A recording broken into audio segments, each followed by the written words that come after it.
Stop! Nous devons arrêter cette pollution qu'il y a au Ghana, cette pollution de vêtements que nous envoyons en Afrique, parce que l'Afrique est notre poubelle. Arrêtons! Soyons responsables, conscients de cet enjeu écologique qui vraiment détruit toute la zone côtière au Ghana et toute l'Afrique. Arrêtons! Nous en avons les possibilités.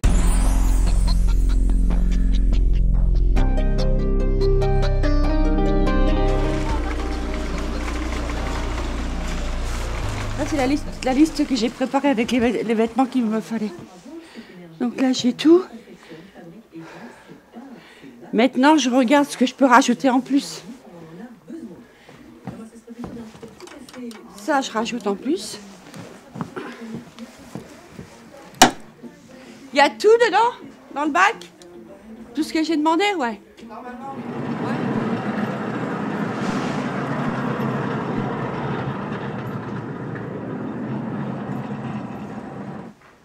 C'est les vêtements que j'ai commandés hier au soir.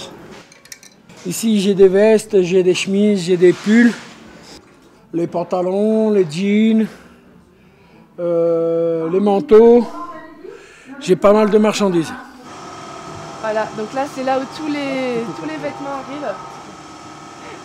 Voilà, c'est la recyclerie qui récupère tous les vêtements, tout l'arrivage.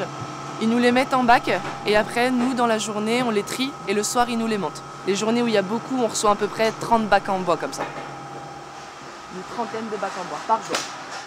7 jours sur 7. Hein.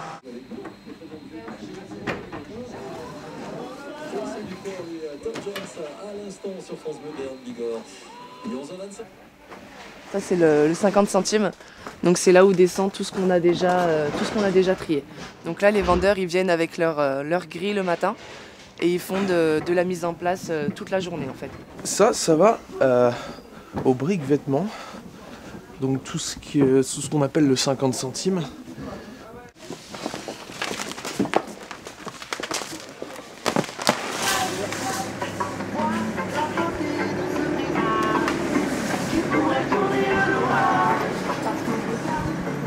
Je me demande comment on arrive à brasser tout ça, quoi. C'est impressionnant. Pour vraiment essayer de passer le stock, il faudrait qu'on change 8 grilles comme ça toutes les 2 heures à peu près. Donc c'est impossible. Avec le nombre de personnes qu'on est, c'est impossible. Donc c'est pour ça qu'on essaie de faire de temps en temps des petites promotions pour faire profiter les gens et tout. C'est incroyable, les gens ne se rendent pas compte de toute la quantité qu'on peut brasser en une semaine. C'est en tonnes, quoi. C'est impressionnant. Donc ça, c'est un manteau. Ça, c'est un manteau. Ça va là-bas.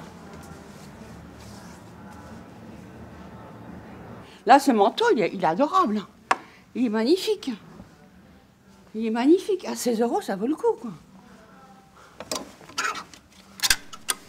Voilà, ça c'est fait.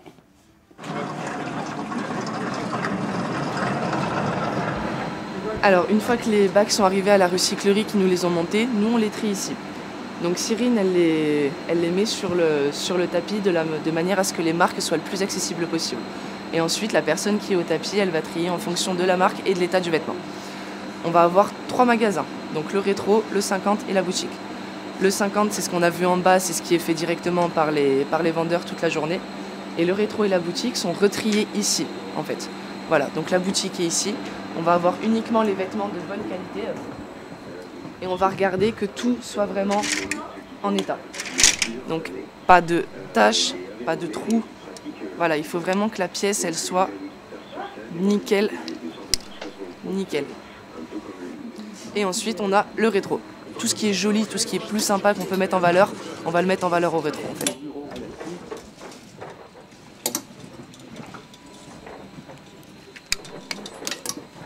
Il y a possibilité à 70% de recycler ces vêtements au lieu de les envoyer en Afrique dans le cadre de l'économie sociale et solidaire. C'est-à-dire, vous apportez les vêtements, ces vêtements, bien entendu, on les trie, une partie retrouve une seconde vie à travers le bric-à-brac, et l'autre partie, devenant chiffon, on l'envoie à Wateco, cette entreprise qui recycle les vêtements que l'on ramène, qui Wateco le reconditionne pour en faire un isolant, pour en faire du fil, pour en faire des vêtements. Donc on est vraiment dans le cadre de l'économie circulaire, on peut totalement notre engagement, c'est de remettre dans l'économie circulaire tous ces vêtements que vous nous apportez. Au départ, nous recyclions du papier, donc en particulier avec notre partenaire du village Emmaüs de l'Escarpeau, avec Germain, et nous avons étendu notre activité pour recycler des textiles usagés. On a fait un choix, il y a 12 ans, d'avoir une vision certainement utopique, en tout cas on la qualifierait comme ça, non pas d'aller vers une rentabilité, si tant est qu'il faut quand même payer bien sûr tout ce que est notre personnel et les machines, mais d'aller plutôt vers une démarche de bas carbone, de réduction de l'impact environnemental et de bon sens. S'il y avait 2 mots, je dirais bon sens, essayer de remettre en place une boucle, on recrée de l'emploi, de la valorisation sur le territoire. Le développement de l'entreprise aujourd'hui et le nouvel engagement, c'est effectivement d'aller vers le recyclage des textiles usagés. Et ces matières-là, on les décharge chez nous, on les transforme dans du matériel, donc on a un investissement actuel de plus de 2,5 millions d'euros de machines, avec une particularité, c'est un prototype industriel unique en Europe aujourd'hui, puisqu'on a la capacité de faire ce qu'on appelle de l'effilochage et en passant directement des matières qui contiennent tous ces points durs. On ne peut pas recycler aujourd'hui toutes les matières parce que par exemple certaines matières à base de polyester ou polyamide ou autres ne sont pas forcément recyclables. La matière la plus abondante aujourd'hui, la plus facile à recycler, c'est le coton, la base coton. Et en retransformant ces matières dans nos machines, on va en sortir une fibre. Voilà. Donc ce processus-là s'appelle l'effilochage. Donc ça permet ensuite de faire des fibres qui sont très fines, très allongées, où on va retrouver quasiment la caractéristique du fil à l'origine du textile.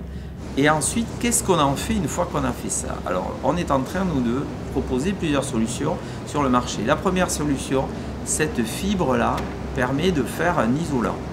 De cet isolant-là, on a proposé et on a développé une deuxième solution qui est le panneau isolant. Et on s'est dit, on peut peut-être aussi trouver une solution complémentaire de recyclage.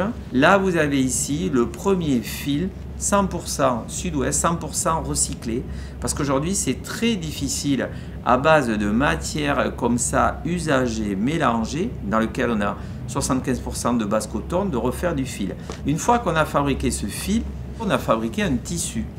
Ce tissu nous a permis, entre autres, de réaliser des sacs.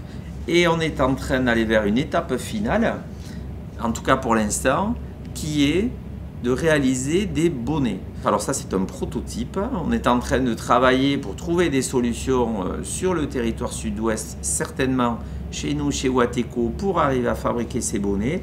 L'objectif c'est qu'on arrive à partir de la collecte du village Emmaüs à l'Escarpeau, qu'on arrive à proposer plusieurs solutions de recyclage pour essayer au fur et à mesure de prendre le plus de matière possible et éviter qu'on fasse du déchet.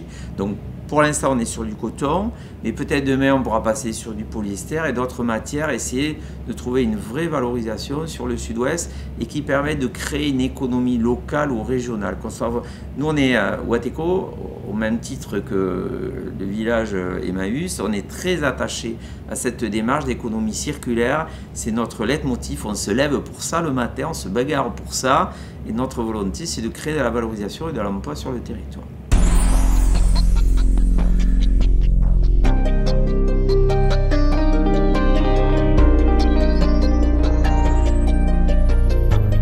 Vous pouvez amener vos vêtements au village Emmaüs l'Escarpeau, mais aussi ce qui est important, venez avec nous, engageons-nous ensemble pour reconditionner ces vêtements, en venant participer au tri, en venant nous soutenir. Et je crois que c'est ça, chacun d'entre nous, engageons-nous pour justement lutter contre cette pollution. Le village Emmaüs l'Escarpeau, avec Wateco, on est vraiment dans ce combat-là.